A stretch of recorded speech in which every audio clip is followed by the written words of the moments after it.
ويحزنني ما يحزنهم أنا حرب لمن حاربهم وسلم لمن سالمهم وعدو لمن عاداهم ومحب لمن أحبهم إنهم مني وأنا منهم فاجعل صلواتك وبركاتك ورحمتك وغفرانك ورضوانك علي وعليهم وأذهب عنهم الرجس وطهرهم تطهيرا اللهم صل على محمد وآل محمد.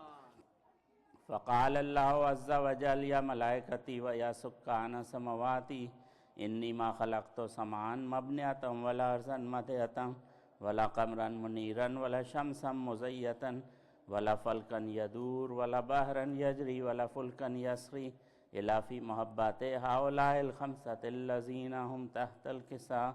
فقال الأمين جبرائيل يا رب ومن تحت الكساء؟ فقال عز وجل هم أهل بيت نبوته ومعدن رسالته هم فاطمة وأبوها وبالها وبنوها.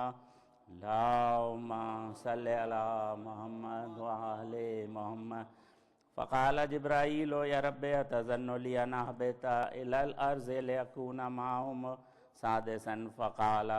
فقال الله نعم قد أذنت لك فأهبط. الأمين جبرائيل وقال السلام عليك يا رسول الله العلي الأعلى يقرأك السلام ويخصك بالتحية والإكرام ويقول لك وعزتي وجلالي إني ما خلقت سماعا مبنية ولا أرضا مدية ولا قمرا منيرا ولا شمسا مضيئة ولا فلكا يدور ولا بحرا يجري ولا فلكا يسري إلا لأجلكم محباتكم وقد أذن لي أن أدخل معكم فهل تظن لي يا رسول الله؟ فقال رسول الله وعليك السلام يا أمين وحي الله إنه نعم قد أذنت لك. فدخل جبرائيل معنا تحت الكساء فقال لأبي إن الله قد أوحى إليكم يقول إنما يريد الله ليذهب عنكم الرجس أهل البيت ويطهركم تطهيرا. اللهم صل على محمد وآل محمد. فقال علي لأبي يا رسول الله أخبرني ما لجلوسنا هذا تحت الكساء من الفضل عند الله؟ فقال النبي صلى الله عليه وآله والذي بعثني بالحق نبيا واصطفاني برسالة نجيا ما ذكر خبرنا هذا في محفل من محافل أهل الأرض وفي جمع من شيعتنا ومحبين إلى ونزلت عليهم الرحمة وحفت بهم الملائكة واستغفرت لهم إلى أن يتفرقوا. فقال علي عليه السلام إذن والله فزنا وفاز شيعتنا ورب الكعبة. فقال أبي رسول الله صلى الله عليه وآله يا علي والذي بعثني بالحق نبيا واصطفاني برسالة نجيا ما ذكر خبرنا هذا في محفل من محافل أهل الأرض وفي جمع من شيعتنا ومحبين وفيهم محموم إلى وفرج الله همه ولا مغموم إلى وكشف الله غمه ولا طالب حاجة إلى وقضى الله حاجته. فقال علي عليه السلام إذن والله فزنا وسعدنا وكذلك شيعتنا فازوا وسعدوا في الدنيا والآخرة ورب الكعبة. اللهم صل على محمد وآله.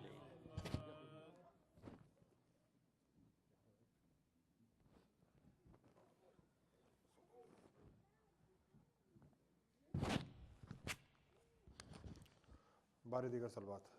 اللہم صلی اللہ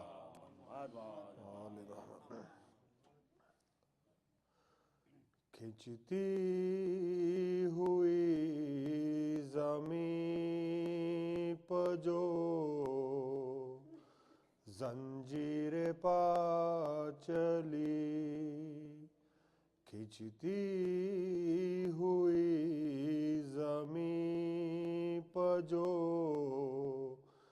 زنجیر پا چلی، لکھتی ہوئی مظالم میں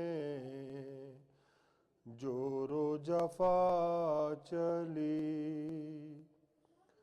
مڑ مڑ کے انبیاء کی نظر دیکھنے لگی، زینب مقام صبر میں وہ راستہ چلی، فریاد کر رہی تھی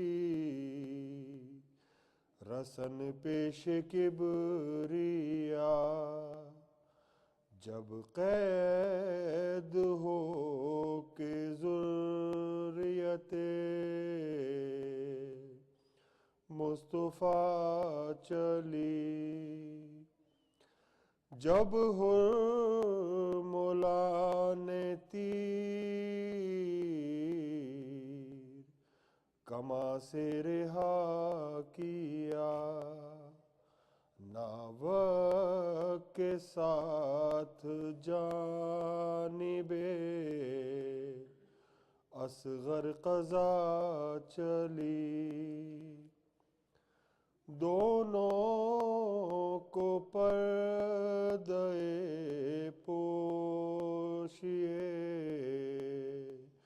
امت کا دھیان تھا، بھائی تھا بے کفن تو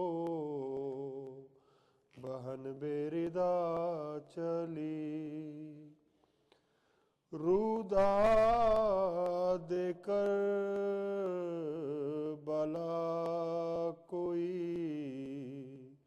زینب سے پوچھ لے، کس کس کو ساتھ لائی تھی اور لے کے کیا چلی،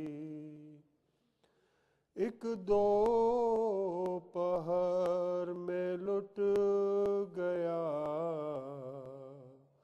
کنبہ بطول کا، اے کربلا کے دشت یہ کیسی ہوا چلی، جلتے ہوئے خیام وہ بیچارگی کی شام، عباس تم کہاں ہو بہن بے ردا چلی، صلوات بر محمد علیہ وسلم۔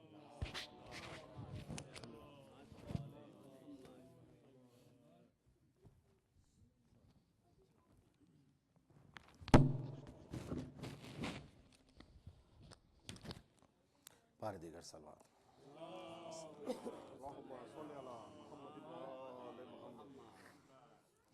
آمد ہے اہل بیت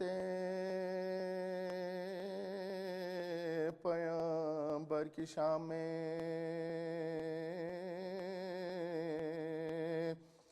گیسو کھلے ہوئے ہیں عزائے امام میں، سر پیٹتی ہے فاطمہ دارالسلام میں، زینب یہ نوحہ کرتی ہے بلوا، زینب یہ نوحہ کرتی ہے بلوایا، لوگو خبر کرو میرے نانا رسول کو بلوے میں شمر لایا ہے بنتے بطول، بلوے میں شمر لایا ہے بنتے بطول، نانا تیری نواسی کے سر پر ردا نہیں، اور اہل شام دیکھتے ہیں کچھ حیا نہیں، عابد غریب مرتا ہے تب سے دوا نہیں، بے ہوش ننھے بچے ہیں آب و غذا، بے ہوش ننھے بچے ہیں آب و غذا، دل سب کے کانپتے ہیں بدن تھر تھر آتے ہیں اب سامنے یزید کے سادات، اب سامنے یزید کے سادات جا ہے ایک رسن میں 12 گلے و مصیبتاں،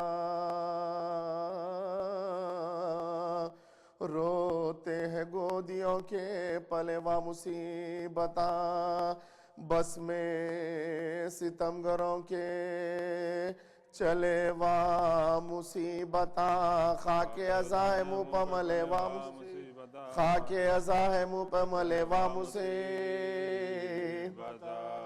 مشکل قدم اٹھانا تھا اس عصردام میں، یوں عطرت نبی گئی یوں عطرت نبی گئی بلوایاں میں، زینب تڑپ کے اونٹ پا کرتی تھی یہ بیان، دربار میں طلب ہوئے سادات ناگہاں، اونٹوں سے اتری بیبیاں کہہ کے علماء، پیش یزید لے گئے ظالم کو شام، پیش یزید لے گئے ظالم کو شام، سامان جشن عام تھا دربار عام تھا، اور ننگے سر حسین کا کنبہ تمام، اور ننگے سر حسین کا کنبہ تمام، ناگاہ بڑھ کے شمرے لئی نے کیا سلام، بولا کہ امیر یہ شادی کا ہے مقام، امیدوار خلتوں جاگیر ہے غلام، حاضر ہے سر شہیدوں کے اور حاضر ہے سر شہیدوں کے اور عطرتے، بڑھ کر پکارا امرا کے اپنا جگر ہے یہ، لے ہم شبیہ خاص پیمبر کا سر، لے ہم شبیہ خاص پیمبر کا سر، واللہ اس کے رنج و علم میں بسط بکا، فرزند بو تراب 72 جگہ گرا، یہ ذکر تھا کہ حشر کا سامان ہو گیا، گھبرا گیا یزید کے یہ کیا گھبرا گیا یزید کے یہ کیا غضب ہوا، دیکھا تو ہرملا بھی بہت شاد آتا ہے، سر ایک چھوٹے بچے کا ہاتھوں پہ لاتا، سر ایک چھوٹے بچے کا ہاتھوں پہ لاتا ہے خون حلق حلق کے اوپر جمع ہوا، ننھا سا منہ ہے پیاس کے مارے کھلا ہوا، بانچوں میں دودھ دونوں طرف ہے بھرا ہوا، سوراخ تیر ظلم گلے پر سوراخ تیر ظلم گلے میں پڑا ہوا، اس خون پر یزید نے جس دم نگاہ کی، اس سے بھی ضبط ہو نہ سکا اس سے بھی ضبط ہو نہ سکا حیران کھڑے تھے سب حرم شاہ مشرقین، مہر سکوت لپا نہ شکوہ نہ شور و شین، زینب نے دیکھا تخت پا ناگاہ سر حسین بے ساختہ تڑپ کے کرنے لگی، بے ساختہ تڑپ کے کرنے لگی، وہ ہے نہ موت آئی مجھے راہ شام میں، بھیا میرا سلام لو بھیا میرا سلام لو دربار عام میں،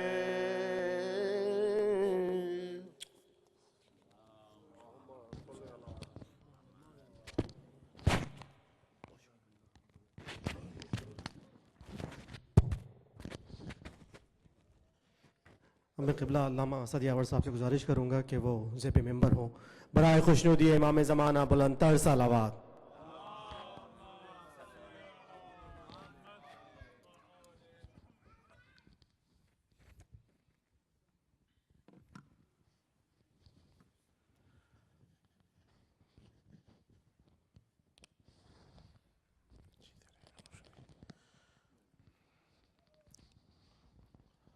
فاتحہ. بسم اللہ.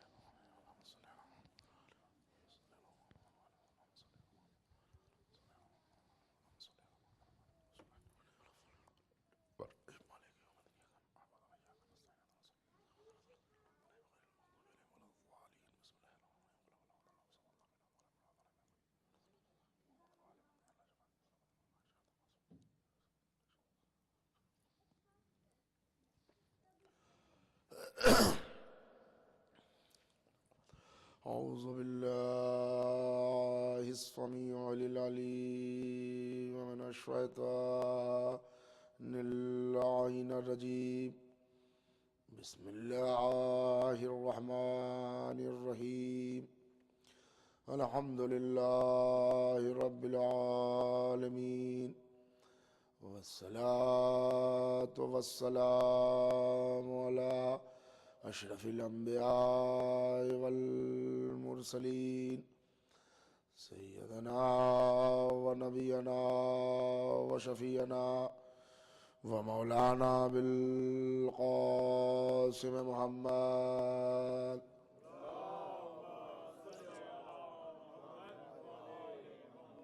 وآله الطيبين الطاهرين المعصومين المظلومين ولعنة الله على أعدائهم وقتلتهم وغاصبي حقوقهم أجمعين من يومنا هذا إلى قيام يوم الدين.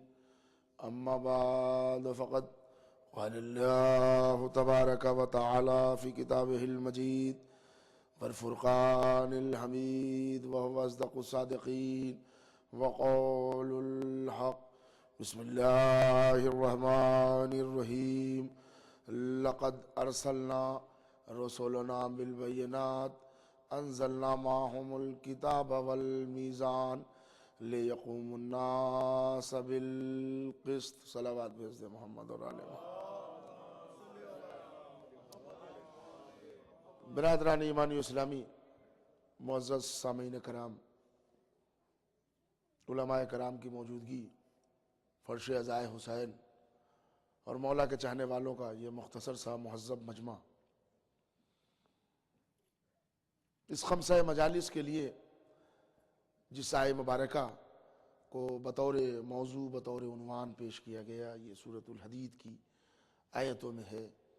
خلاق کائنات اس آیہ مبارکہ میں یہ ارشاد فرما رہا ہے کہ بے شک ہم نے رسولوں کو بھیجا معجزات کے ساتھ، ان پر نازل کیا کتاب کو اور میزان کو، لِيَقُومُ النَّاسَ بِالْقِسْطِ، اور اس کا مقصد یہ ہے کہ وہ دنیا میں لوگوں کے درمیان انسانوں میں قیام عدل کر سکیں. کوشش یہ ہوگی کہ ان 5 مجلسوں میں اسلام اور امن عالم کے موضوع پر مخاطب کروں اور سلسلہ لے کے وہاں تک جاؤں کہ آج جب ہم مسلمان ہیں اور ہمارا نام مسلمان والا ہے، مسلم سوسائٹی میں پیدا ہوئے ہیں، کلمہ پڑھتے ہیں، تو ہماری کیا ذمہ داری ہے اور ہماری کیا صورتحال ہو گئی، اور مسلمانوں کو کہاں ہونا چاہیے وہ کہاں ہیں. یہ دنیا میں جو مسلم ورلڈ سے ایک نفرت پیدا ہو رہی ہے اور پورے طور پر اسلام کو ڈیمورلائز کرنے کی کوشش کی جاتی ہے، ان 5 مجلسوں میں ہم اس کا جائزہ لیں گے کہ کیا یہ فقط دشمنوں کی سازش ہے یا اپنی بھی کوئی کمی ہے یا کچھ بنیادی طور پر کچھ ہمیں سے غلطی ہو گئی کہ اس کا خامیازہ ہمیں بھگتنا پڑ رہا ہے. یہ تمام چیزیں دیکھیے، اس لیے یہ بالکل کرنٹ ٹاپک ہے جو میں آپ حضرات کے درمیان اٹھا رہا ہوں، اس لیے کہ یہ مجلس عبادت ہے اور عبادت کا مفہوم ہوتا ہے کہ اس میں تبدیلی پیدا ہو، یعنی اس میں چینجنگ آ جائے. تو اگر کوئی چینجنگ نہ آ جائے تو پھر فرشتے کیا کم تھے عبادت کے لیے؟ انسانوں کو خلق کیا اللہ نے، سجدے والا سجدے میں ہے، رکوع والا رکوع میں ہے، قیام والا قیام میں ہے، قعود والا قعود میں ہے، تو وہاں کوئی ڈیولپمنٹ نہیں ہے. اللہ نے انسانیت کی خلقت جو کی وہ اس لیے کہ انسان کے درمیان ڈیولپمنٹ ہے، اور اللہ نے اس کے دماغ میں جو شمع عقل روشن کی ہے وہ اس کے عرفان کے ذریعے یہ بہت کچھ آگے تک جا سکتا ہے. چنانچہ اس کی وضاحت کر دی نہج البلاغہ میں ہمارے اور آپ کے مولا، مولا کائنات، غالب علی کل غالب، حضرت علی ابن ابی طالب علیہ الصلوۃ والسلام. ان سے سوال ہوا کہ ملائکہ نے آدم سے کے مقابلے میں خلافت چاہی تھی، یہ بات صحیح ہے کہ چاہی تھی. تو ایک شخص نے پوچھا یا علی، یہ بات تو صحیح ہے کہ ایج کے اعتبار سے، سینئرٹی کے اعتبار سے ملائکہ پہلے خلق ہوئے تھے اور آدم بعد میں خلق ہوئی. ایک روایت کے مطابق حضرت آدم علیہ السلام کی خلقت سے 8.5 لاکھ برس پہلے ملائکہ کی خلقت ہو چکی تھی. اب ان سے کتنا پہلے آل محمد کی خلقت تھی یہ تو ایکوریٹ ڈیٹ ہم آپ کو نہ بتا پائیں گے. تو ملائکہ تو ظاہر سی بات ہے کہ عبادت میں، معصومیت میں سینئر تھے جناب آدم سے، لیکن جب خلافت کی بات آئی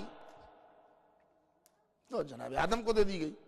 تو مولا نے اس کی وضاحت کر دی ایک جملے میں، وہ آپ بالکل آسانی سے سمجھ لیں گے، کوئی فلسفہ اور کوئی سمجھانے کی ضرورت نہیں. فرمایا اور مولا نے کہ ہاں فرق ہے، ملائکہ عابد تھے اور آدم عالم تھے.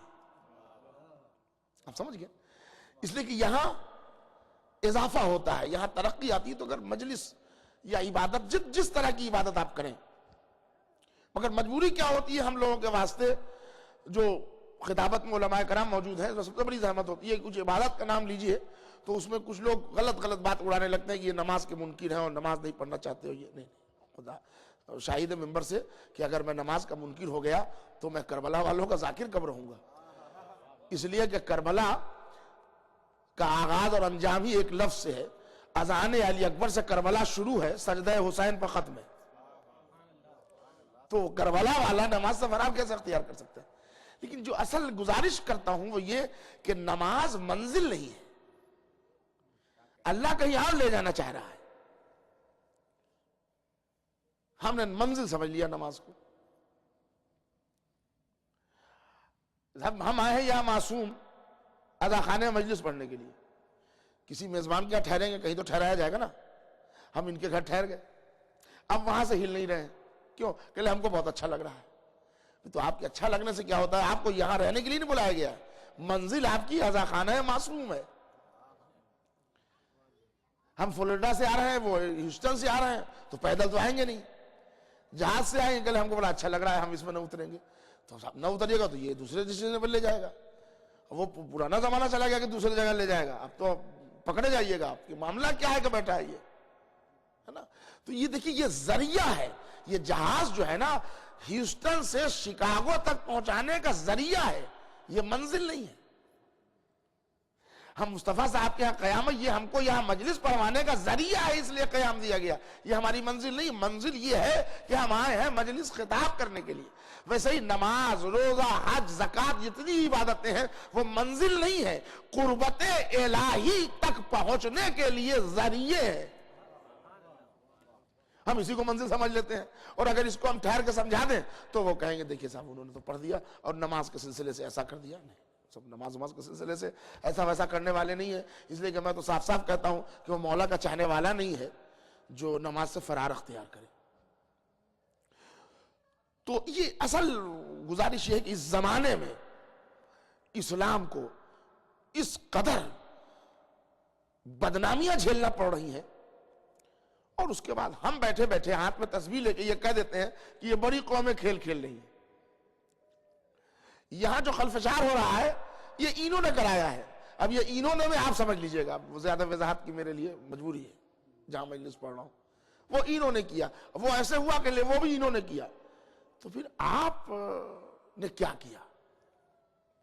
آپ ایک دم بھولے والے ہیں، سیدھے سادے ہیں، آپ ایک دم سے شریف ہیں یا کیا ہیں آپ کہ آپ ہمیشہ شکار ہو جاتے ہیں. لیکن میں آپ کو بتا دوں کہ دنیا کی جو سپر پاوریں ہیں، یا آپ اس کو شیطان کہہ لیں، شیطان سے کچھ بھی ملا لیں آپ، یا ابلیس جو اوریجنل طور پر ابلیس ہے، کچھ کرداریں مسلمان میں ایسی بھی آ گئیں جنہوں نے ابلیس کو بھی شرمندہ کر دیا. ان کی کیا حیثیت ہے؟ اور اس کے لیے ایک لفظ سنجو پوری مجلس میں پڑھوں گا، میں اس کی آؤٹ لائن دے رہا ہوں آج پہلی مجلس کے. رسول اللہ نے ایک فرقہ چھوڑا تھا، شیعہ اثنا عشری. آج اتنے فرقے بن گئے. کچھ لوگ کہتے ہیں نا کہ شیعہ فرقہ نہیں، شیعہ سے کٹ کے لوگ بنے. بنیادی طور پر رسول اللہ نے سب کو ایک موڑ پر شیعہ بنا دیا تھا. کوئی اس سے انکار نہیں کرے گا. آپ کا ذہن ادھر ادھر جا رہا ہے مگر میں اس کو لے آؤں گا. جتنے فرقے بنے ہیں وہ شیعہ سے ٹوٹ کے بنے ہیں. اوریجنل شیعہ ہے. شیعہ کس کو کہتے ہیں؟ جو علی ولی اللہ کہے. تو رسول اللہ نے ایک موڑ پر لا کے 1,40,000 یا کم سے کم 1,20,000 کے مجمع کو علی ولی اللہ پڑھوا دیا. سب نے پڑھا. حد یہ ہے کہ وہ لوگ کہ جنہوں نے سب سے پہلے انکار کیا انہوں نے سب سے پہلے پڑھا تھا. تو علی ولی اللہ سب سے کہلوا دیا. سب نے علی کی ولایت کا اقرار کیا. سب نے علی کی ولایت کی مبارکباد دی. تو جب مبارکباد بھی دے دی، اقرار ولایت بھی کر لیا، اور جو علی کی ولایت کا اقرار کرے وہی شیعہ ہوتا ہے. تو رسول اللہ نے اسلام کو کلائمیکس پر لا کے پہنچایا تو شیعہ بنا دیا. اب اس کے بعد غدیر کی سپلائی لائن پر ہم نے سقیفہ کا گٹر لائن بچھا دیا اور اس کو اوورٹیک کرنے کی کوشش کی. اور اب جو پھر خلفشار مچا عالم اسلام میں، تو چونکہ ماڈل ہی بدل گئے نا، تو پورے مسلم سوسائٹی، پورا مسلم معاشرہ رہبر کی موجودگی نہ ہونے کی وجہ سے، یا غیر معصوم کی قیادت کی وجہ سے، یا بادشاہان سلطنت اور بادشاہان ملک ان کی گمراہی کی وجہ سے، انہوں نے ایسا خلفشار مچایا کہ آج ہر جگہ مسلم ورلڈ میں پریشانی ہے، امن نہیں ہے. امن آئے گا کیسے؟ یہ تو پوری مجلس میں بتانا ہے مجھے. ایک مجلس میں تو خالی اس کی آؤٹ لائن دے رہا ہوں. میرے دوستو، امن کے لیے ایک جگہ ہے، وہاں آپ کو آنا پڑے گا.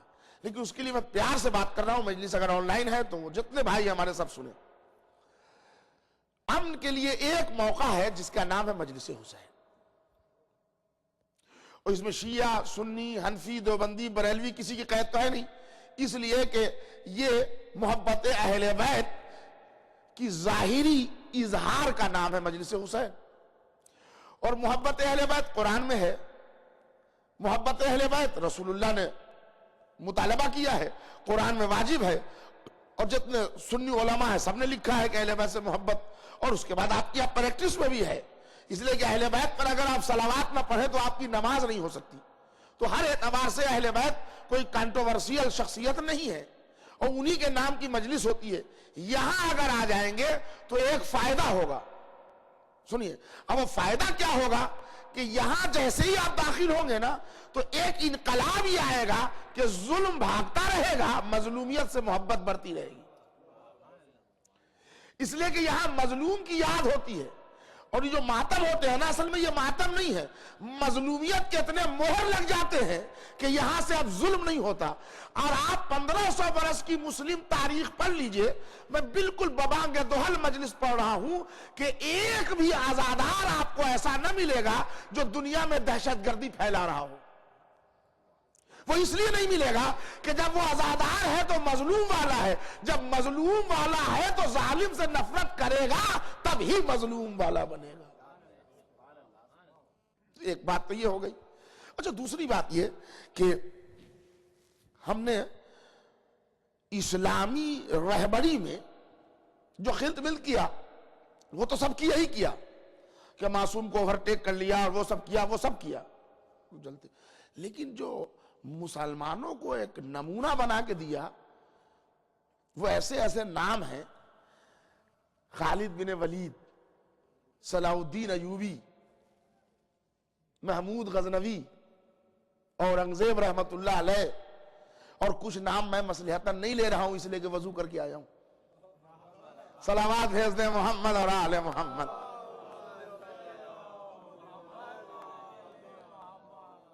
اور اب لینے کی ضرورت نہیں ہے، سب لوگ سمجھ گئے. تو یہ ان لوگوں کو بنایا. ذرا دیکھیے آپ ان کی ہسٹری جب پڑھیے گا. یہ اس لیے پڑھ رہا ہوں کہ آج مسلم دنیا میں بھائی بھائی کا گوشت نوچے لے رہا ہے. جن کو مار رہے ہیں وہ بھی مسلمان ہیں، جو مار رہا ہے وہ بھی مسلمان. یہ قتل عام کیوں کر رہے ہیں؟ اور نام کیا دے رہے ہیں کہ ہم قانون شریعت نافذ کر رہے ہیں. سبحان اللہ، نفاذ قانون ہے. اچھا تو یہ قانون شریعت آپ نافذ کرنا چاہ رہے ہیں؟ ہاں. کیا شریعت ہے آپ کی؟ دیکھ لیجیے شریعت ان کی. عورتوں کو بالکل سے جینے کا حق نہیں ہے. اسی سال کا واقعہ ہے، 12 عدد لڑکیاں گولیوں کا نشانہ بن گئی طالبان کی. جرم ان کا کیا تھا؟ وہ اپنے پسند کی شادی کرنا چاہ رہی تھی. ایک لائن میں کھڑے کر کے گولی سے اڑا دیا گیا. اور آپ تک نیوز پہنچا ہوگا، نیٹ پر بھی یہ خبر آئی تھی، ان کو اس وقت دفن کیا گیا جبکہ پورے طور پر وہ مری نہیں تھی. 12 کی 12 لڑکیاں. یہ ہے شریعت. یہ ماڈل جو بنے ہیں نا، یہاں پر روک کے ایک اپیل کر رہا ہوں.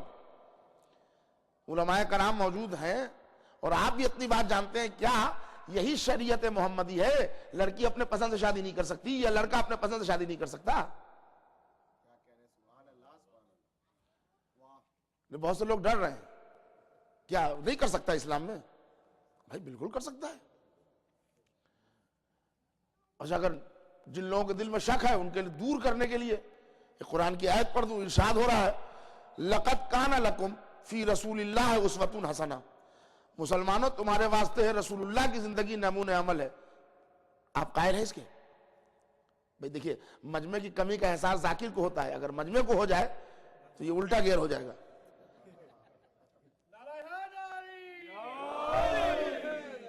رسول اللہ کی زندگی مسلمانوں کے واسطے نمونہ عمل ہے، تو حضور سرور کائنات کی باقاعدہ جو شادی ہوئی ہے وہ ایک ہوئی ہے. باقیہ سب ہوا ہے، پورا سلسلہ ہے. وہ ہے ام المومنین حضرت خدیجہ سے. آپ تاریخ کا کلیجہ چیڑ کے دیکھیے، وہی نکلے گا جو میں آپ کو بتا رہا ہوں. جناب خدیجہ نے محمد کو پسند کیا تھا، محمد نے خدیجہ کو پسند نہیں کیا تھا.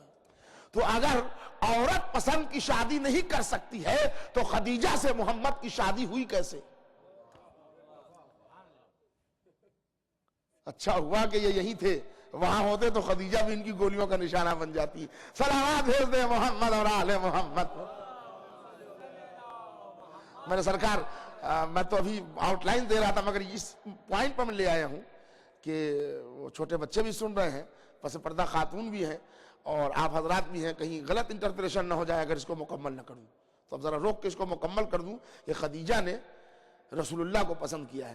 تو اس کا کلیریفیکیشن اس لیے ضروری ہے کہ بعد میں یہ ہونا ہو کہ باسط یہاں صاحب نے پڑھا تھا کہ لڑکا لڑکی تو پسند کی شادی کر سکتا ہے.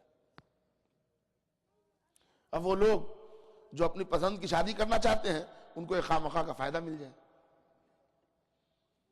نہیں، رسول اللہ نے جو شادی کی خدیجہ نے پسند کیا تھا رسول اللہ کو. بالکل صحیح بات ہے. اس کی ہسٹری 5 منٹ پڑھ دوں اگر آپ اجازت دیجیے.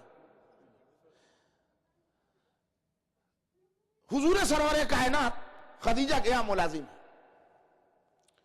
حالات رسول کے خدیجہ کو معلوم ہو رہے ہیں کہ آپ کے یہاں جو ملازم ہے وہ لڑکا بڑا صاحب عفت ہے، صاحب کردار ہے، سچا ہے، نیک ہے، قریش کا تارا ہے اور ساری چیزیں. جناب خدیجہ تک یہ بات پہنچ رہی ہے. جناب خدیجہ نے بھی دیکھا اور سب معلوم ہو گیا کہ واقعی یہ لڑکا اس لائق ہے جس کا رشتہ کیا جا سکے. مطلب دیکھیے، آپ پسند کی شادی تو ہو مگر جذبات کی نہیں، تحقیق کی. ہمارے ہندوستان میں ایک صاحب شادی کر رہا ہے اور 6 مہینے کے بعد چلے آئے کہ طلاق دلوا دیجیے. کس بات کی طلاق؟ کہہ لے کہ لڑکے والے نے ہم سے جھوٹ کہا تھا. کیا جھوٹ کہا تھا؟ کہہ لے ہم گئے پوچھا کہ لڑکا کیا کرتا ہے تو انہوں نے کہا لڑکا CA ہے. تو ہم نے کہا اس سے بڑی اور کیا فضیلت چاہیے کہ لڑکا CA ہے.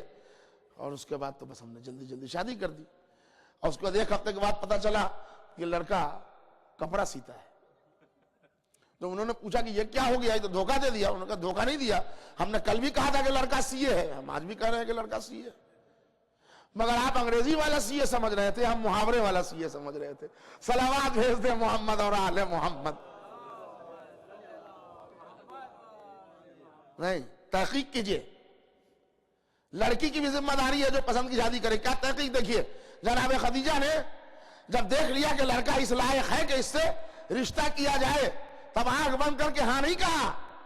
اپنے ایک آدمی جس کا نام میسرہ ہے اس کو لگایا کہ دیکھو اس مرتبہ سفر میں تم جاؤ تو اس لڑکے پر نظر رکھو، اور تم مال تجارت نہ بیچنا نہ خریدنا نہ لانا، تمہاری ڈیوٹی بس یہ ہے کہ اس کی ہر ایکٹیویٹی کی خبر ہم کو لا کے دو، اور اس میں جو جو کمیاں ہوں، جو جو عیب ہو، جو جو خامیاں ہوں، وہ مجھے بتا دینا۔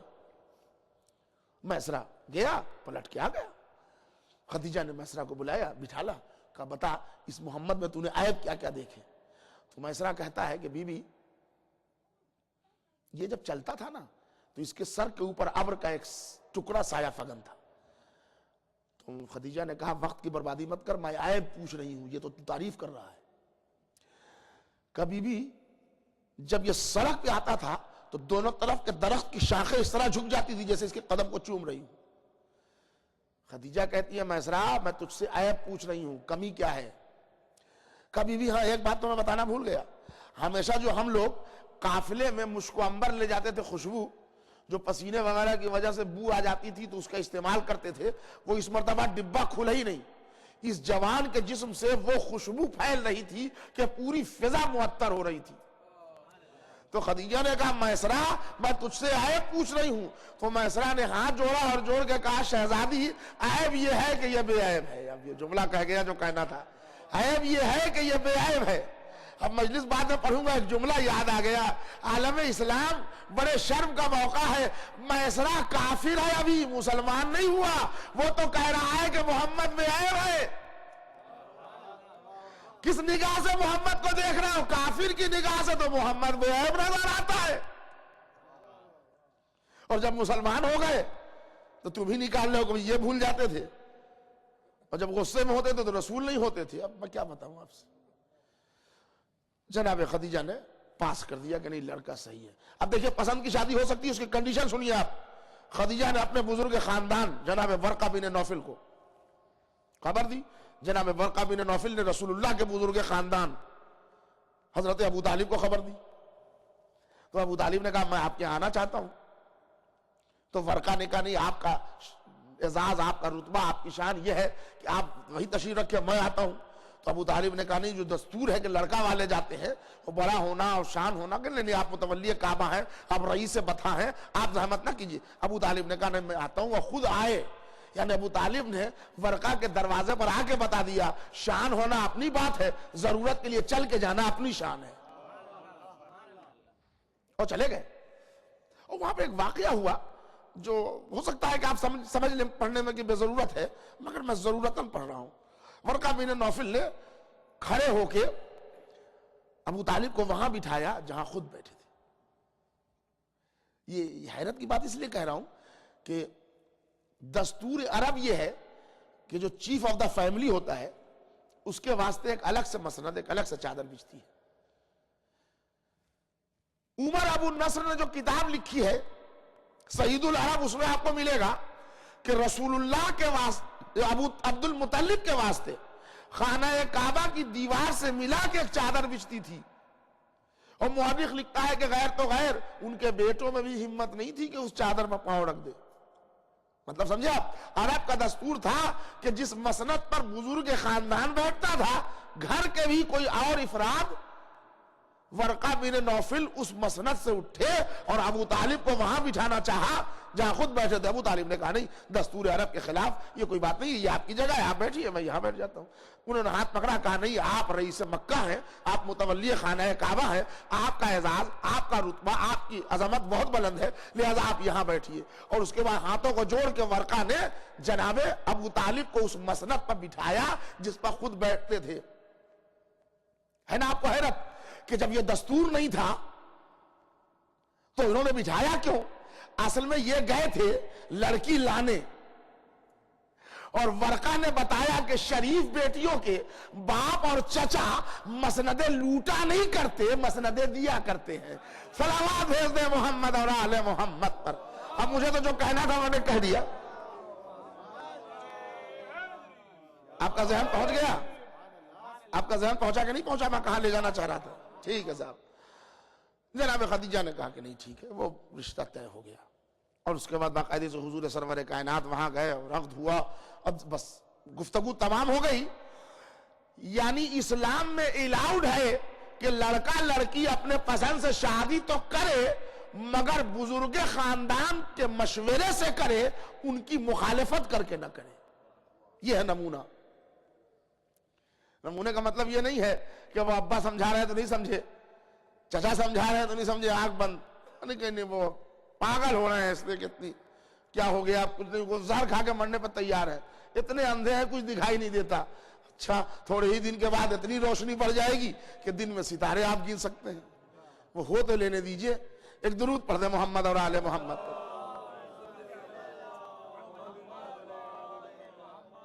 یہ خدیجہ کی شادی ہو رہی ہے. جناب خدیجہ نے شادی کی اور رسول اللہ باقاعدگی سے دولہا بن کے خدیجہ کے گھر گئے اور یہ پوری شادی ہوئی. جو مسلمانوں نے پھر بعد میں شادی کو ہائی لائٹ کرنے کے لیے، جو باقاعدہ شادی تھی اس کو بیٹ کرنے کے لیے، اوورٹیک کرنے کے لیے بڑے بڑے جملے سب نکالے. 40 برس کی تھیں تو بیوہ تھیں تو طلاق شدہ تھیں اور جو تھیں. ہم اس بحث میں کیا جائیں. اس کے لیے خطیب اکبر مرزا محمد اطہر صاحب کا ایک جملہ مجھے یاد آتا ہے، وہی کہہ دوں گا تو کام چل جائے گا. اطہر صاحب نے بڑا اچھا جملہ کہا کہ کچھ لوگوں نے ان سے پوچھا کہ بھائی خدیجہ کتنے برس کی تھی؟ شیعہ کہتے ہیں 27 برس کی تھی، وہ کہتے ہیں 40 برس کی تھی، کہتے ہیں بیوہ تھی وہ. تو اطہر صاحب نے بڑا پیارا جملہ دیا، آپ تو ان سے واقف ہیں، کہ بیٹوں کو یہ زیبا نہیں ہے کہ وہ اپنی ماں کی عمر کا پتہ لگائیں. صلوات بھیج دیجئے محمد اور آل محمد. اچھا بات بھی بڑی صحیح کہی ہے، بڑے پتہ کی کہی ہے. نہیں کتنے بدتمیز ہو گئے بیٹے. بیٹے کی بدتمیزی ہے کہ وہ اپنی ماں کی عمر اور ماضی میں جا کے 27 برس کی تھی، 28 برس. آپ کی اماں تھی جتنے برس کی بھی نہیں ہوں. اور الگ سے یہ جملہ شرم بھی نہیں آتی لکھنے میں، کنواری نہیں تھی. ہم کو خوب آپ کی نیت کا اندازہ چل گیا، اس لیے کہ خدیجہ کے کنوارے پن اور شادی شدہ پر آپ بحث نہیں کر رہے ہیں، کسی کا کنوارا پن ہائی لائٹ کرنا چاہ رہے ہیں. تو اگر آپ ان کا کنوارا پن ہائی لائٹ کرنا چاہ رہے ہیں تو ایک جملہ سن لیجئے، کون شادی شدہ تھی، کون بیوہ تھی، کون طلاق شدہ تھی، کون کنواری تھی، یہ تو بحث بعد میں ہوگی. خدیجہ ازواج محمد میں وہ اکیلی زوجہ ہے جن کو محمد کنوارا ملا ہے. میں کیا کہہ گیا میرے بھائی. صلوات بھیج دے محمد اور آل محمد.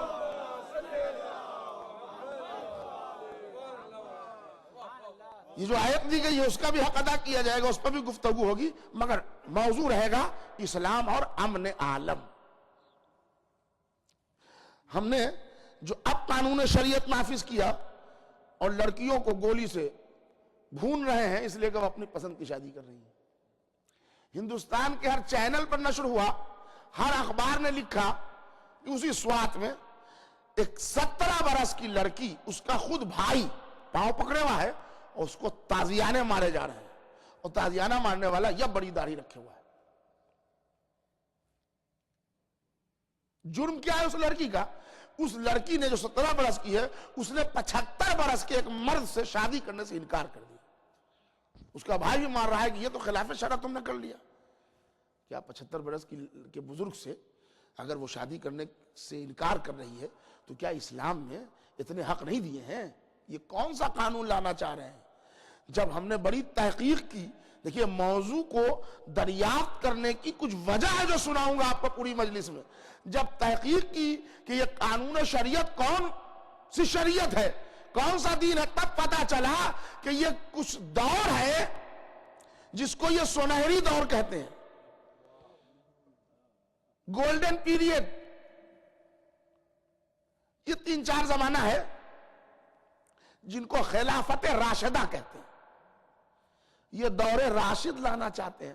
ایک جملہ میں کہہ رہا ہوں، تمام شیعہ بھائی، سنی بھائی، ہر بھائی جتنے ہیں سب ہمارے سنیں کہ یہ بتائیے کہ اگر آپ خلافت راشدہ والا دور لا کے دنیا میں احکام اور شریعت کے قانون نافذ کرنا چاہتے ہیں تو قرآن میں تو کہیں نہیں ہے کہ راشد اور خلیفہ ان کو فالو کرو. قرآن میں رسول اللہ کا ذکر ہے. تو جب وہاں تک آپ پہنچی گئی تو 2 قدم اور آگے بڑھ کے قانون شریعت محمدی کیوں نہیں نافذ کرنا چاہتے؟ بھئی خلافت راشدہ تک آ گئے، رسول اللہ تک بڑھ جائے، کسی کو اعتراض بھی نہ ہوگا، اس لیے کہ وہ معصوم ہے. تو انہوں نے کہا نہیں، معصوم تو اس میں بھی ایک ہے. کون ہے؟ کون ہے اس میں معصوم؟ کہا علی. اچھا علی معصوم ہے تو بات ختم ہو گئی. تو علی ہی والا قانون مانیے، اس لیے کہ علی خاتم الخلفاء ہے آپ کے قانون سے. اور رسول اللہ خاتم الانبیاء ہیں، رسول اللہ سے علی تک، علی سے رسول اللہ تک. انہوں نے کہا نہیں بیچ میں یہ اس کا مطلب یہ ہے کہ اگر دین اور شریعت میں کوئی چینجنگ ہوئی نہیں تو یہ زدم زدہ کیوں ہے کہ اس کو مانیے آپ؟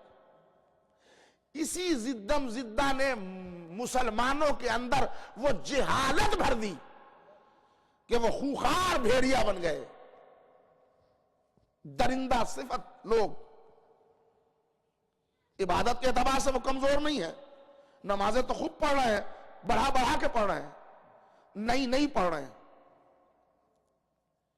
کرتے پیجامے کے اعتبار سے بھی ایک اچھا خاصا کٹ ہے اس کا، داڑھیوں کے اعتبار سے بھی سب کچھ ہے، لیکن اندر دین میں آئیے تو نہ معلوم ان کے جو ماڈل ہیں انہوں نے ایسا بگاڑا ہے کہ سمجھ بات نہیں آتی. ابھی ایک جملہ ان پر کہہ دوں اور آگے بڑھ جاؤں.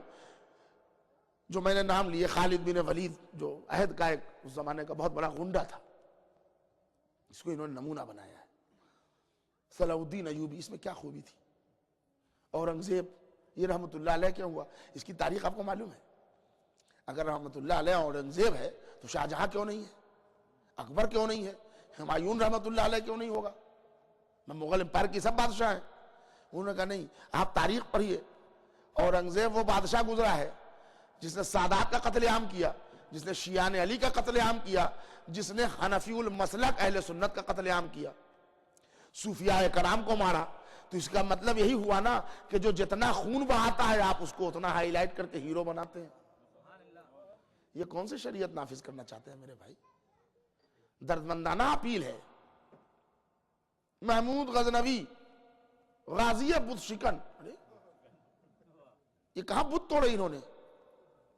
ہم نے تو ان کو بت توڑتے نہیں دیکھا. لکھا ہوا ہے بھائی، آپ تاریخ میں ہے، یہ غازی بت شکن. ہندوستان میں سونے کی مورتیوں سے لدا ہوا ایک مندر تھا، سومناتھ. یہ وہاں گئے تھے، یہ تو سونے کی مورتیوں کو لوٹ کے لائے تھے، انہوں نے توڑا کہاں تھا؟ میرے بھائی میں کیا کہہ رہا ہوں. اچھا پھر جغرافیکل کنڈیشن تو بالکل یاد ہے، میں وہی کہوں، وہیں سے آ رہا ہوں. ایران، افغانستان، پاکستان کا کچھ حصہ لیتے ہوئے، گجرات سے ہوتے ہوئے سومناتھ تک جانے میں لاکھوں مندریں ابھی ہیں. سینکڑوں بت اس زمانے میں بھی رہے ہوں گے. 1 2 10 20 توڑتے ہوئے آگے بڑھتے، ہم بھی بت شکن مانتے، لیکن سارے بتوں کو چھوڑ کے جو سونے کی مورتی تھی وہاں جا کر آپ نے اس کو لوٹا. یہ آپ ڈاکہ ڈالنے گئے تھے، بت شکنی کے لیے نہیں گئے تھے. آپ نے ان کو قاضی بت شکن لکھا. کیا کمال دیکھا بھائی. صدام کے لیے فاتحہ خوانی کرا رہے ہیں آپ. کیا دیکھا آپ نے، کیا خوبی دیکھی. اچھا ابھی ہمارے ظہیر افتخاری صاحب ہو سکتا ہے انہوں نے دیکھا بھی ہو، میں ابھی لکھنؤ گیا تھا کچھ دن پہلے، وہاں ایک بینر دیکھا میں نے، 2 جگہ دیکھا میں نے. مولانا بھی لکھنؤ کے رہنے والے ہیں. ایک جوتے کی تصویر بنی ہے اور اس پر لکھا ہوا ہے زیدی از دا مین آف ایئر. یہ شیعہ حضرات نے لکھا ہے، مسلمانوں نے لکھا ہے. یعنی ایک بات سمجھ لیجئے آپ، کچھ لوگوں کو شریفوں کی زبان سمجھ میں آتی ہی نہیں.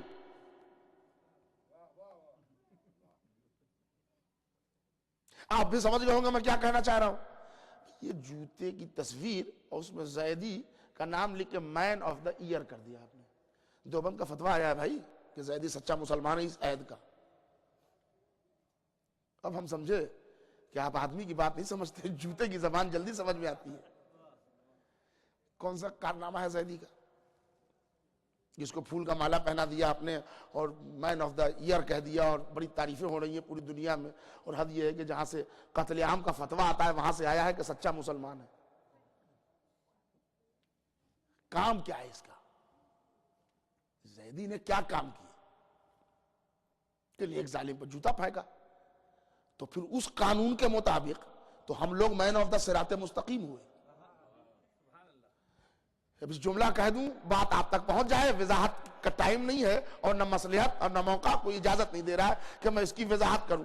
آپ کے اس قانون سے کہ جو ایک ظالم کو جوتا پھینک کے ذلیل کرے وہ مین آف دا ایئر ہو سکتا ہے، تو اس کا مطلب جو ایک ظالم کو ایک مرتبہ جوتا مارے وہ مین آف دا ایئر کہلائے، سچا مسلمان کہلائے، 1400 برس سے کچھ ظالمین پر ہم لعنت کے جوتے مار رہے ہیں. صلوات بھیج دیجئے محمد اور آل محمد. کیا کیا؟ تو یہ تمام چیزیں ہماری مجلس میں آئیں گی. یہ جو 4-5 مجلسیں جو آپ کو مجھے پڑھنی ہے جتنی بھی، ان میں یہ تمام چیزوں کو لا کے پیش کیا جائے گا. اور اس کا ایک بیس ہوگا، وہ آپ سمجھ لیجئے کہ اسلام اگر آج بھی مسلمان امن عالم چاہتا ہے یا دنیا میں امن و امان چاہتا ہے، اس کا ایک واحد ذریعہ یہ ہے کہ ساری دنیا کے لوگ ایک پلیٹ فارم پر آ کر آزادار ہو جائیں. اس لیے کہ جب فرش عزائے حسین پائیں گے، اس کی پوری برکت بتاؤں گا. ایسا نہیں ہے کہ ایک لفظ خالی یہ لفظ بار بار پڑھوں گا، لیکن اس کی پوری کرامت، اس کی پوری فضیلت، اس کی پوری اوریجنلٹی، اور یہ کیا خاص بات ہے کہ آزاداری آ جائے گی تو ظلم مٹ جائے گا، یہ اس کی دلیل ہے کہ جب آزاداری بڑھے گی، ظلم گھٹے گا اور مظلومیت کو سپورٹ ملے گا. قرآن میں ہے سورہ شعراء کہ دیکھو ظالم کی حمایت کبھی نہ کرنا، اس کی مذمت کرنا. کیوں؟ اس لیے کہ ہم بھی مظلوم کے ساتھ ہیں اور تم کو بھی حکم ہے کہ تم مظلوم کے ساتھ رہو. تو میں جو بلا رہا ہوں اس میں کوئی مسئلہ کا فرقے کی بات نہ کہیے گا. قرآن نے کہا ہے کہ مظلوم کا ساتھ دو، اور یہ مجلس مظلوم کی ہے. تو جو قرآن نے آیتوں میں کہا وہی میں ممبر سے کہہ رہا ہوں. یہاں جب آ جائیے گا تو فائدہ کیا ہوگا کہ مظلومیت کی اتنی مہریں لگ جائیں گی کہ ظلم دور ہوتا چلا جائے گا. ہمارے اس سال کا واقعہ ہندوستان کا 2-3 جگہ چھوٹے چھوٹے 2 بچے نے نوحہ پڑھا. ایک اب حضرات سوئے تو نہیں ہیں. پیارے نبی کی پیاری نواسی، قیدی ہو کر یا اس طرح سے شام کو چلی، اس طرح کو مفہوم ہے. وہ یاد ہے وہ کیسٹ آپ کو سب کو یاد ہے؟ الہ آباد میں بھی، پٹنہ مظفرپور میں، کئی جگہ، 2-4-5 جگہ کے تو مجھے معلوم ہے، لیکن ہوئے کئی جگہ کہ اس نوحے پر گھر میں مارم پیٹ ہوئے ہیں. جہاں مارم پیٹ ہوئے وہاں نہ نوحے کا کیسٹ چلا، نہ وہ لوگ شیعہ ہیں، نہ وہ کالا کپڑا پہنتے. جھگڑا کیوں ہوا اس نوحے پر؟ کیا خاص بات ہے اس نوحے میں؟ سنیے، آپ آزاداری کا فائدہ بتانا چاہ رہا ہوں اور تب بتاؤں کہ دعوت کیوں دے رہا ہوں یہاں کی. وہ ہوا یہ ہے کہ ہمارے یہاں ہندوستان میں ایک دستور ہے، آپ لوگ جانتے ہوں گے، بزرگ سب بتائیں گے، کہ وہ محرم ختم بھی ہو جاتا ہے تو بچے یا حسین یا حسین یا او نوحہ پڑھتے ہیں. تو بچے تو سب، ان کا کوئی مذہب دھرم تو ہوتا نہیں، سب فطرت اسلام پہ ہوتے ہیں، اور جب فطرت اسلام پہ ہیں تو حسین کا نام لیں گے. کیا کہہ رہا ہوں میرے بھائی؟ تو اب وہ جتنے محلے کے بچے ہوتے ہیں اس میں 2-4 وہابی کے بھی بچے، سب یا حسین کرتے ہیں، اس لیے کہ وہ فطرت اسلام پہ ہے، ابھی وہابی نہیں ہے، ابھی فطرت اسلام پہ ہے. لیکن اردو کی جو کتاب پڑھائی جاتی ہے مدرسے میں، آج بھی پورے ہندوستان میں، پوری دنیا میں وہ کتاب اردو کی پہلی اور دوسری جو لاہور سے چھپتی تھی وہ آج بھی چھپ رہی ہے اور آج بھی چل رہی ہے. اس میں یہ ٹکڑا بار بار ملے گا آپ کو، پیارے نبی پیارے نبی پیارے نبی صلی اللہ علیہ وآلہ وسلم، پیارے نبی، ہے نا. تو وہ بچے جو ہمیشہ پیارے نبی سنا کرتے تھے، جب انہوں نے بچوں کے درمیان یہ سنا کہ پیارے نبی کی پیاری نواسی قیدی بن کر شام چلی ہے، تو انہوں نے آ کے اپنے ماں باپ سے پوچھا کہ یہ جو ہم سب بچوں کے ہاتھ نوحہ پڑھتے ہیں، تو یہ پیارے نبی کی پیاری نواسی نے کیا کیا تھا کہ قیدی بنی؟ اور ہم کو اس ظالم کا نام بتائیے کہ ہندو نے قید کر دیا. وہ تو سمجھ رہے تھے کہ کافر ہندو. تو ان کے ماں باپ نے بتایا کہ نہیں، ہندوؤں نے قید نہیں کیا تھا. تو انہوں نے کہا آپ نام بتائیے. تو اب وہ کہنے لگے ہم تم کو بعد میں بتائیں گے. چلو ڈانٹا، یہ کیا، ہنگامہ مچا ہے اس پر، وہ نام نہیں بتا رہے ہیں. بھائی نام بتا دیجئے نا آپ. تو انہوں نے کہا کہ عیسائیوں نے قید کیا تھا نا، عیسائی نے بھی نہیں کیا. تو کہ یہودیوں نے کیا؟ کہا انہوں نے بھی نہیں کیا. تو کہا سکھ لوگوں نے کیا؟ کہنے بھائی انہوں نے بھی نہیں کیا. تو اب وہ لڑکا گھبرایا. انہوں نے کہا جب یہ سب 4-5 فرقے ایسے ہیں جن سے ہم کو ڈر تھا، جب ان لوگوں نے پیارے نبی کی پیاری نواسی کو قید نہیں کیا تو آخر کن لوگوں نے کیا؟ تو اگر مجبوراً انہوں نے نام لیا تو بچہ باغی ہو گیا کہ ہم جن کو آج تک رضی اللہ کہہ رہے تھے وہ پیارے نبی کی پیاری نواسی کو قیدی کر رہے ہیں. آپ سمجھے؟ آپ یہ عزاداری اگر اس طرح سے عام ہوتی رہے گی تو پوری دنیا میں جو فطرت دین پر پیدا ہوا ہے، جس کے اندر کوئی ظاہری سیاست نہیں ہے، وہ اوریجنل دین کی طرف جائے گا اور عصمت مطلقہ کے سائے میں مسلمان آ جائے گا، اور جو پردہ غیب بھی آیا ہے وہ اپنی کار فرمائیوں سے پوری دنیا کو امن و امان سے بھر دے گا. یہ ہے، اس لیے میں نے ضرورت یہ سمجھا کہ اس کرنٹ ٹاپک کو آپ کے درمیان اٹھاؤں اور پیش کروں. اور اس میں میرے بھائی میں آج بھی آپ سے صاف صاف کہہ رہا ہوں کہ نہ یہ کہ وہ زبردستی ہے کسی پر، اور نہ کسی پر زور ہے، اور نہ یہ کہ ایک فرقے کی آواز کہہ کہ اس کو دبائیے گا. نہیں، یہ درد دل ہے پورے مسلم ورلڈ کے لیے، سارے جتنے لوگ ہیں. اس لیے ہم اس میں کوئی ایسی بات کہی نہیں رہے ہیں. اور جتنی باتیں ان 5 مجلسوں میں پڑھوں گا وہ بھی سن لیں آپ، متفق بین الفریقین.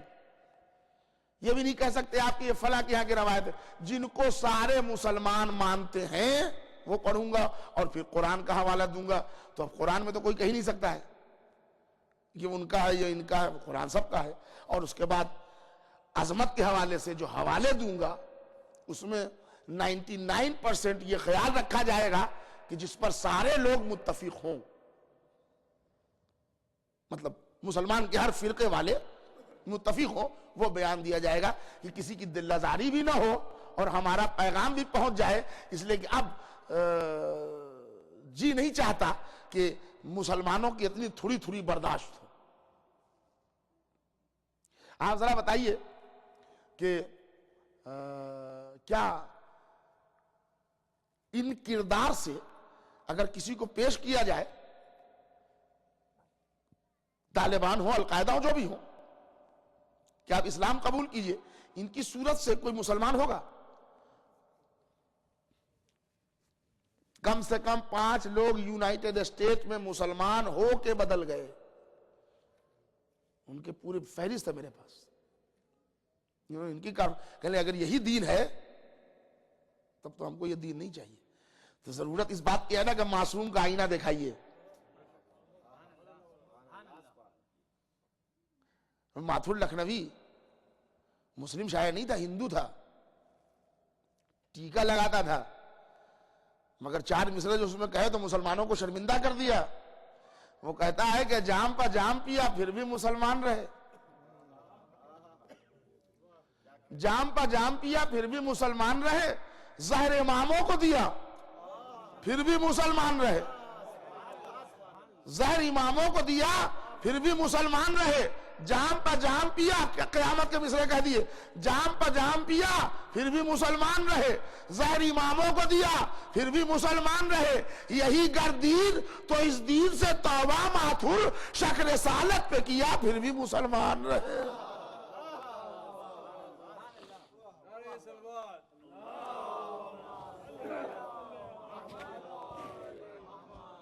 جی دلی میں جو بہت بڑا نیشنل انٹیگریشن کا مشاعرہ ہوا تھا، بہت سے لوگ جانتے ہوں گے، اس میں امریندر سنگھ میانک اکبر آبادی ہندو شاعر، اس نے مسلمانوں کو ایسے سر جو جھکایا تو اٹھانے کی نوبت نہیں لائی.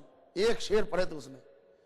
اس لیے کہ جب پوری دنیا میں وہ جو باتیں ہو رہی تھی نیشنل انٹیگریشن کی سب مل جائے تو اس میں امام حسین کا حوالہ تو آئے گا نا. اس لیے کہ جب شرافت کی بات آئے گی تو جو شرافت کا رہبر ہے، نہیں امام حسین امام حسین امام حسین، تو اب امام حسین کا جب ذکر آیا تو میانک اکبر آبادی جو ہندو شاعر تھا اس نے ایک شعر پڑھ دیا. اب یقین جانیے بہت سارے بزرگ ابھی ہیں ہندوستان میں، ہو سکتا ہے آپ کو یہاں مل جائیں، جنہوں نے دیکھا کہ سارے مسلمان جو مولوی تھے سب سر جھکا لیا. اس نے جانتے کیا قیامت کا شعر پڑھ دیا. وہ کہتا ہے پورا تقریر کرتے کرتے کہتا ہے کہ خدا کا شکر ہے ہم ہندوؤں میں کوئی شبیر کا قاتل نہیں ہے. خدا کا شکر ہے ہم ہندوؤں میں کوئی شبیر کا قاتل نہیں ہے. تو میرے دوستو، غیر لوگوں نے حسین سے فائدہ لیا ہے. میں آپس میں تمام مسلمان کے جتنے فرقے ہیں ان سے دردمندانہ اپیل کر رہا ہوں، میرے بھائی آپ تشریف لائیے عزاداری میں، اور آئیے اپنے ڈھنگ سے جیسے عزاداری کرنا ہے کیجئے. آج بھی ہندوستان میں تقریباً 80% اہل سنت والجماعت کے لوگ عزاداری کرتے ہیں. میرے پاس پوری فہرست ہے. ایسی اہل سنت والجماعت کی انجمنیں ہیں جو نوا بھی پڑھتی ہیں, زنجیر کا ماتم بھی کرتی ہیں. میں اس مرتبہ وہاں پہ گیا, حیرت کی انتہا نہ رہی. ہمارے وہاں ظاہر افتخاری صاحب بیٹھے ہیں, ان کا ایک ضلع ہے سلطان پور, جو جہاں سے بلیو کرتے ہیں آپ. وہاں ایک بستی ہے جس کا نام ہے دوست پور, بڑا چھوٹا سا قصبہ ہے. وہاں ایک گھر بھی شیعہ نہیں ہے. وہاں جلوس بھی نکلتا ہے, زنجیر کا ماتم بھی ہوتا ہے.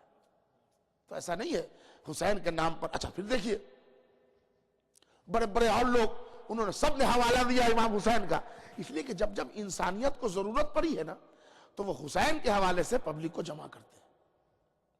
بس ہماری یہی گزارش ہے کہ آج مسلمانوں پر اتنا برا وقت آ گیا ہے کہ لوگ اس نام سے نفرت کر رہے ہیں. اے میرے بھائی, ان غلط لوگوں کو جن کو ہیرو بنایا ہے ان سے محبت چھوڑ دو. آ جاؤ عصمت مطلقہ کے سائے میں. حسین تمہارے کوئی غیر نہیں ہے, تمہارے پیارے نبی کے پیارے نواسے. اس لیے کہ ضرورت ہے اس بات کی. تو نہ ادھر کی بات نہ ادھر کی بات, بس ایک گزارش, ایک اپیل, اور پورے ہسٹری اور پوری تاریخ کے آئین میں گفتگو ہوگی ہمارے اور آپ کے درمیان. اس لیے کہ جب وہ آپ کے یہاں کا واقعہ ہے, اسی پر مصائب پڑھوں گا, گفتگو تمام کر رہا ہوں. جس سال یہاں ایک دہشت گردی کا بڑا اٹیک ہوا تھا سن 2001, اس سال میں واشنگٹن ڈی سی میں اسرا پڑھ رہا تھا. اس سال یہاں کے ایک انگریز رائٹر کا ایک بیان میں نے پڑھا. مجھے ایک صاحب نے لا کے دیا, ایک ڈاکٹر ہے وہاں. ایک ذرا صلوات پڑھ دے محمد اور آل محمد.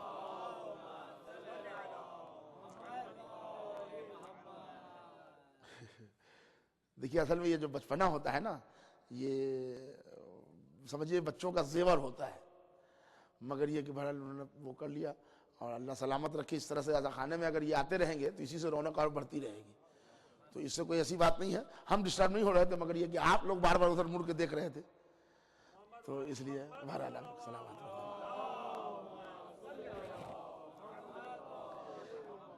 وہ واشنگٹن ٹائم یا نیوز آف دا واشنگٹن کیا ایک پیپر نکلتا ہے, 5 سال پرانی بات ہے, 6 سال.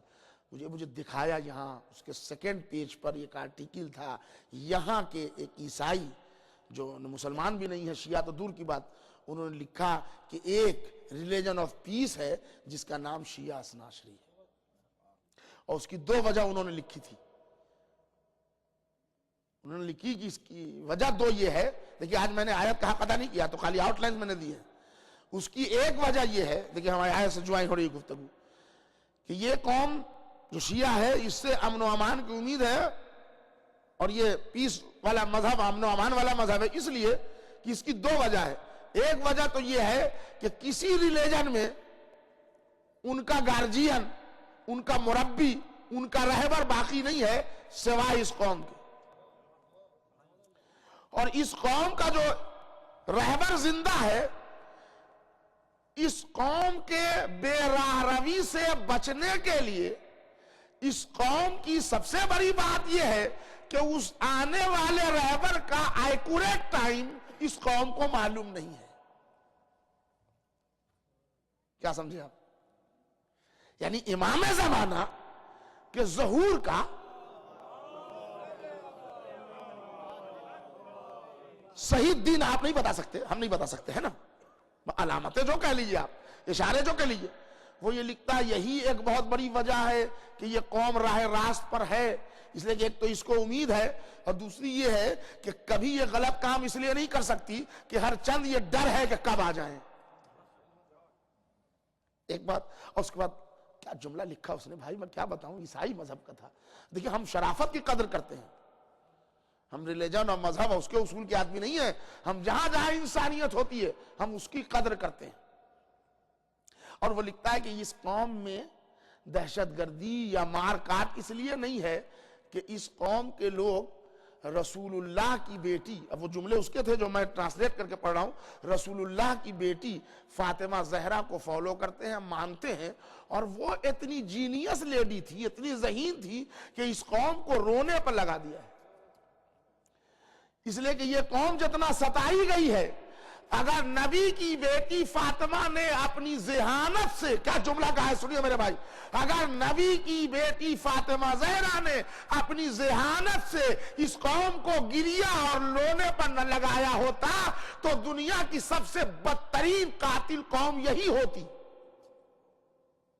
لیکن چونکہ بی بی زہرا نے، فاطمہ زہرا نے ان کو آنسو پر لگا دیا، اور یہ قوم ان کو دل و جان سے چاہتی ہے، اور آنسوؤں کا یہ فائدہ ہے کہ بھاری بھرکم بھی دل ہو، اگر آنسو بہ جاتے ہیں تو دل ہلکا ہو جاتا ہے۔ سمجھئے، ہم تو سمجھ رہے تھے کہ فاطمہ نے صرف آنسو پر لگایا ہے عبادت کے لیے، نہیں، انسان کو انسان بنانے کا بھی ایک ذریعہ ہے آنسو بہا لینا، کثافتیں دور ہو جاتی ہیں، کدورتیں دور ہو جاتی ہیں۔ اب بتائیے کتنا کریم ہے وہ اللہ، کتنا کریم ہے وہ اللہ کہ جس نے ہم کو عزاداری جیسی نعمت بھی دی، جس کا دنیا میں بھی فائدہ رکھا، آخرت میں بھی فائدہ رکھا۔ اور میرے دوستو، اور اس کے بعد کچھ کردار اہل بیت ایسے ہیں کہ اکیلے میں یاد آ جائے تو دل تڑپ جاتا ہے۔ اور سچ کہہ رہا ہوں آپ سے، آپ بھی کبھی پریکٹیکل کر کے دیکھیے، تنہائی میں بیٹھے ہوں اور سید سجاد کی ایک اسیری یاد آ جائے آپ کو، جناب سکینہ کی بے کسی یاد آ جائے آپ کو، خالی ایک دن تصور کر کے دیکھیے گا آپ، اور پھر میرا ذمہ کہ اگر آپ کا دل نہیں جائے کہ ہمارے مولا نے 6 مہینے کے بچے کے لیے پانی مانگا کیسے ہو، جس کے قبضہ قدرت میں گردشیں لیل و نہار ہو، یہ آپ ذرا تصور کیجئے خالی۔ اور جب تصور، اصل چیز ہے مصائب میں تصور، میرے بھائی کل سے تاریخ بار مصائب پڑھوں گا، مگر تصور کی بات آ گئی تو مجھے ایک فقرہ یاد آ گیا کہ ذرا دیکھیے وہ نفسیات، اور اس کے بعد کیا روئیں گے ہم، کیا روئے گی یہ قوم حسین پر، اس سے 1000 گنا زیادہ بھی رو کے عزاداری کی جائے جب تک حق گریہ ادا نہیں ہوگا۔ میرے جب امام حسین رخصت آخر کو آئے ہیں، مقتل کے جملے ہیں کہ ایک ایک بیویوں کو امام حسین نے دلاسا دیا، تسلی دی، اور جناب سکینہ کو بھی کلیجے سے لگایا۔ جب زینب کے قریب آئے تو نہ معلوم حسین کو کیا خیال آیا، ایک مرتبہ حسین نے اپنا امامہ اتارا، آسمان کی طرف سر کر کے کہا پروردگارا میرے بعد زینب کو صبر دینا، میرے بعد زینب کو صبر دینا۔ بس ادانو جس نفسیاتی موڑ تک لانا چاہ رہا ہوں وہ سنیے آپ، مجلس تمام ہو گئی۔ جب سب سے رخصت ہو لیا میرے مولا نے تو ایک مرتبہ کہا اے بہن ذرا اس خیمے میں چلیے جہاں سید سجاد ہیں۔ اکیلے نہیں آئے حسین، اس لیے کہ اگر اکیلے آتے سید سجاد فرط محبت میں لپٹتے تو کوئی پیار سے تو ہو جو الگ کر لے۔ زینب آپ چلیے، جب بیٹا فرط محبت سے لپٹے گا تو چاہنے والی پھوپھی محبت سے جدا کر دے گی۔ مولا بڑا اچھا ہے تمام زینب کو ساتھ لے لیا تاکہ بیٹا جب چمٹے تو پیار سے پھوپھی الگ کر دے۔ کاش یہ انتظام سکینہ کے لیے ہو جاتا کہ جب آپ کی کچلی ہوئی میت سے لپٹ کے فریاد کرے تو تماچے مار کے نہیں پیار سے ہٹائی جاتی۔ ہاں آپ کی آوازیں بلند ہو گئی حضرات، حسین پر جب روئیے نا تو آنسو سے بھی روئیے اور آواز سے بھی روئیے۔ 8ویں امام فرماتے ہیں کہ ہمارے جد پر آواز سے بھی روا کرو۔ بازادارو زینب اور حسین آ گئے اس خیمے میں جس میں سید سجاد، بس آپ تصور کریں آنسو رک نہ پائے گے۔ وہ بیمار عالم غش میں ہے جسے نہ دوا ملی ہو، نہ غذا نہ پانی۔ زینب نے کہا بیٹا سید سجاد جگیے میرے لال، آپ کے بابا آئے ہیں۔ تو زینب نے جیسے کہا، سید سجاد نے کوئی جواب نہیں دی، کچھ بالکل عالم غش میں۔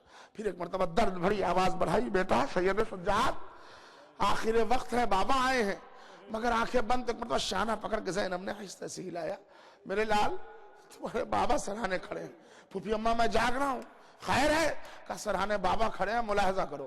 اب جو بیمار نے چہرہ موڑ کے دیکھا حسین کو تو علی اصغر کے خون نے صبح سے دوپہر تک کا پورا واقعہ کربلا سنا دیا۔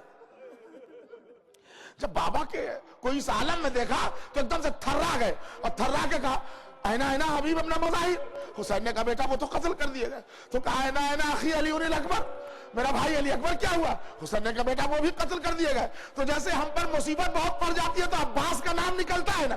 چوتھے امام نے گھبرا کے کہا اینا اینا امی ابو الفضل العباس. بابا چچا عباس کیا ہوئے؟ کہا بیٹا بس اب نہ پوچھئے, مردوں میں یا آپ بچے ہیں یا میں زندہ بچا ہوں. بازاداروں مجلس تمام ہو گئی, 1 منٹ مجلس رہ گئی, غور سے سنیے. وہ جب سے سنا کہ چچا عباس بھی مارے گئے تو روایت کا فکر ہے کہ بیمار نے دونوں ہاتھ سے بستر کو پکڑا اور ایک مرتبہ پوری طاقت کو جمع کر کے اٹھنا چاہا مگر گر گئے. اٹھانا گیا تو ایک مرتبہ آواز دی پھوپھی اماں ذرا سہارا دیجئے. تو زینب نے سہارا دیا, تب امام بستر پہ اٹھ کے بیٹھ پائے. بس مجلس ختم ہو گئی. اکیلے میں سوچئے گا تو روئیے گا کہ جو ہمارا امام 10ویں محرم کو ظہر کے وقت اٹھ کے بیٹھ نہیں سکتا, وہ 11 محرم کو اسیر بنایا گیا. ہاتھوں میں ہتھکڑی, پاؤں میں بیڑی, گلے میں خاردہ. کربلا سے کوفہ, کوفہ سے شام, ہائے میرا چوتھا امام. وَسَيَعْلَمُ الَّذِينَ ظَلَمُوا أَيَّ مُنْقَلَبٍ يَنْقَلِبُونَ اِنَّا لِلَّهِ وَإِنَّا إِلَيْهِ رَاجِعُونَ رَضًا بِقَضَائِهِ وَتَسْلِيمًا لِأَمْرِهِ. پروردگارہ واسطہ ہے محمد اور آل محمد کا, ہم سب کو نیک اور ایک بننے کی توفیق عطا فرما. پروردگارہ تجھے ابو الفضل عباس کے کٹے ہوئے بازوؤں کا واسطہ ہے, ان بازوؤں میں طاقت عطا فرما جن سے حسین کا ماتم کیا جاتا ہے. میرے اللہ تجھے علی اکبر کے زخمی کلیجے کا واسطہ ان سینوں میں قوت خصوصی عطا فرما جن پر ماتم حسین کیا جاتا ہے. اور میرے اللہ تجھے رباب کی اجڑی ہوئی گود کا واسطہ ان گودیوں کو آباد رکھ جس میں حسین کے ماتمدار پل رہے ہیں. اے میرے اللہ راہب کو 7 اولاد دینے والے تشنہ لب کربلا حسین کا واسطہ ان گھروں کو چراغ اولاد سے منور فرما دے جو محروم با اولاد ہیں. اور اے میرے اللہ تجھے اسی بیمار کربلا کی بیماری کا واسطہ جہاں جہاں بھی محبان اہل بیت مومنین مومنات بیمار ہیں ان سب کو صحت کاملہ عطا فرما. ہم سب کی اس مختصر سی عبادت کو قبول عطا فرما. میرے اللہ اس مجلس میں جتنے مرد عورت مومن مومنات بچے بوڑھے جوان جو بھی اس مجلس میں آئے ہیں ان تمام شرکائے مجلس کی نیک تمناؤں کو پورا فرما. بہرحال کوئی غم نہ دے انہیں سوائے غم امام حسین کی. اے میرے اللہ ہم سب کی اس حاضری کو بحضور امام زمانہ شرف قبولیت عزت سے نواز دے. قائم آل محمد کے ظہور میں تاجیل عطا فرما. ہم سب کو امام زمانہ کے آوان اور انصار میں شمار کر. ربنا تقبل منا انکا انت السمیع العلیم. ماتم حسین.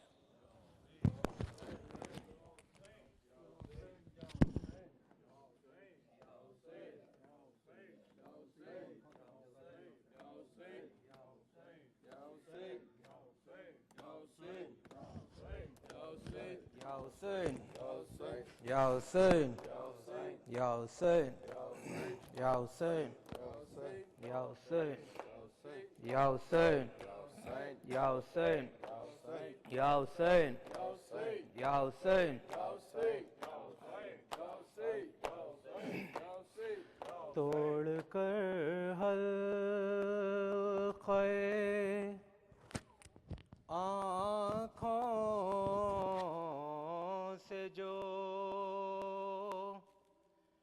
آنسو نکلے آ گئے